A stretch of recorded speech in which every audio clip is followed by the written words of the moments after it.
સ્થાનિક સ્વરાજની ચૂંટણીની સાથે ઉમરેઠ વિધાનસભા બેઠકની પેટા ચૂંટણીની પણ જાહેરાત થઈ ચૂકી છે અને ભાજપે ઉમરેઠ વિધાનસભા ચૂંટણી જીતવા માટે 40 સ્ટાર પ્રચારકની યાદી છે તે જાહેર કરી છે। હવે જે બેઠક પહેલાથી જ ભાજપનો ગઢ રહી છે ત્યાં આખરે પક્ષને આખા ધાડા ઉતારવાની કેમ જરૂર પડી? ઉમરેઠ બેઠકમાં ક્ષત્રિય ઉમેદવારો સામસામે છે ત્યારે પોતાની વોટ બેંક જાળવી રાખવા માટે ભાજપે બનાવેલો પ્લાન પાસ થશે કે ફેલ? આ જ મુદ્દે વાત કરીશું આ વિડીયોમાં। નમસ્કાર, હું નીલમ ખારેચા, આપ જોઈ રહ્યા છો મહામંથન મંતવ્ય ન્યૂઝ। ઉમરેઠ વિધાનસભા પેટા ચૂંટણી માટે ભાજપ કોંગ્રેસ બંનેએ પોતપોતાના ઉમેદવારોની જાહેરાત કરી દીધી છે। હવે ઉમરેઠ બેઠક પર હર્ષદ પરમાર સામે ભૃગરાજસિંહ ચૌહાણની લડાઈ છે। આ બેઠક પર ભાજપે 40 સ્ટાર પ્રચારકની યાદી છે તે જાહેર કરી છે। તો ફોર્મ ભરતા સમયે ભાજપનું શક્તિ પ્રદર્શન પણ સૌએ જોયું। ભાજપનો ગઢ ગણાતી આ બેઠક પર આખરે ભાજપને કેમ સ્ટાર પ્રચારકોના આખા ધાડા ઉતારવા પડ્યા? જાણીએ ઉમરેઠ બેઠક પાછળની ભાજપની રાજકીય ચાલ શું છે। અહીંથી હર્ષદ પરમારને ટિકિટ આપીને ભાજપે પરિવારવાદનો પોતાનો જ નિયમ છે તે અનુસર્યો નથી। આખરે કેમ હર્ષદ પરમારની પસંદગી કરવી પડી તેની પાછળ ભાજપના ચોક્કસ ગણિત હોવાનું કહેવાય છે। રાજકીય વિશ્લેષકોના મતે ભાજપનો આ નિર્ણય સહાનુભૂતિની લહેર સાથે સંગઠન શક્તિનું સંયોજન પણ ઊભું કરવાની દિશામાં મહત્વપૂર્ણ માનવામાં આવી રહ્યું છે। સાથે જ પિતાના કારણે હર્ષદ પરમાર સહાનુભૂતિ વોટ પણ મેળવી શકે છે। નહીં તો એક સમયે પક્ષ વિરોધી પ્રવૃત્તિ કરનાર હર્ષદ પટેલને ટિકિટ આપવા પાછળ શું કારણ હોઈ શકે? બીજું એ પણ કે શું ભાજપને ઉમરેઠ બેઠક હારવાનો પણ ડર છે? ઉમરેઠ બેઠક લાંબા સમયથી ભાજપનો ગઢ છે, તેમ છતાં અહીં હર્ષદ પરમારને ટિકિટ આપી ઇમોશનલ કાર્ડ રમવા પાછળ શું કારણ હોઈ શકે? ઉમરેઠની પેટા ચૂંટણીમાં ભાજપે સ્વર્ગસ્થ ગોવિંદભાઈ પરમારના પુત્ર હર્ષદ પરમારને ટિકિટ આપી। મુખ્યમંત્રીની હાજરીમાં હર્ષદ પરમારે વિજય મુહૂર્તમાં ફોર્મ ભર્યું। ભાજપે આ સમયે શક્તિ પ્રદર્શન પણ કર્યું।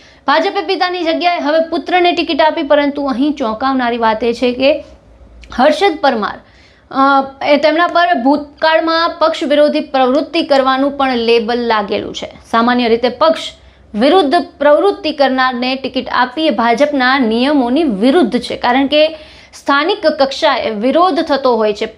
પક્ષ પણ આવા વ્યક્તિઓથી એક અંતર જાળવીને રાખતો હોય છે। તેમ છતાં હર્ષદ પરમારને ટિકિટ મળી છે। ઉમરેઠને જીતવું છે એટલે ભાજપે પિતાની જગ્યાએ પુત્રની પસંદગી પર કળશ ઢોળ્યો હોય તેવું અંદરખાને કહેવાય છે। ગોવિંદ પરમારનું નિધન હાલમાં જ થયું હોવાથી દીકરાને વોટ પણ સરળતાથી મળી શકશે તેવી ભાજપની એક સ્ટ્રેટેજી હોઈ શકે।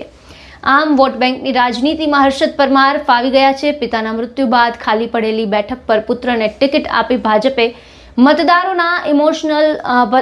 માટે ઇમોશનલ કાર્ડ ખેલ્યું છે અને મતદારો પાસેથી લાભ લેવાનો પ્રયાસ પણ કરશે। મોટાભાગના કેસમાં આ રણનીતિ દરેક રાજકીય પક્ષની રહેતી હોય છે। જોકે હર્ષદ પરમારને ટિકિટ આપીને પેટા ચૂંટણી ભાજપે પોતાના તરફ કરી લીધી છે। મધ્ય ગુજરાતમાં હાલ ઉમરેઠ વિધાનસભાની પેટા ચૂંટણી માટે જંગ ચાલી રહ્યો છે। આ બેઠકને જાળવી રાખવા ભાજપ એડી ચોટીનું જોર લગાવી રહ્યું છે। આ જ કારણ છે કે ભાજપ ઉમરેઠમાં 40 સ્ટાર પ્રચારકોને મેદાનમાં ઉતારશે। ભાજપે પોતાના દિગ્ગજ નેતાઓની યાદી જાહેર કરી છે, જેમાં ઉમરેઠમાં જઈને જેઓ ચૂંટણી પ્રચાર કરશે। આ નેતાઓમાં મુખ્યમંત્રી ભૂપેન્દ્ર પટેલ, પ્રદેશ પ્રમુખ જગદીશ વિશ્વકર્મા, નાયબ મુખ્યમંત્રી હર્ષ સંઘવી જેવા ટોચના નેતાઓનો સમાવેશ કરાયો છે। આ ઉપરાંત જીતુભાઈ વાઘાણી, પૂર્વ નાયબ મુખ્યમંત્રી નીતિન પટેલ, ભૂપેન્દ્રસિંહ ચુડાસમા જેવા અનુભવી નેતાઓને પણ પ્રચારની જવાબદારી સોંપાઈ છે। આ ઉપરાંત સંગઠનના નેતાઓ પર પણ ચૂંટણી પ્રચાર કરશે, જેમાં પ્રભારી રત્નાકર, ગોરધન ઝડફિયાના નામ પણ સામેલ કરાયા છે। મહિલા નેતૃત્વની વાત કરીએ તો વર્ષા દોશી, અંજુ વેકરિયાને પણ ચૂંટણી પ્રચાર માટે મેદાનમાં ઉતારશે। આમ કુલ 40 પ્રચારકોની ફોજ છે તે ઉમરેઠમાં પ્રચાર કરશે, જે બતાવે છે કે ભાજપ આ પેટા ચૂંટણીને જીતવા કોઈ કસર બાકી રાખવા માંગતું નથી।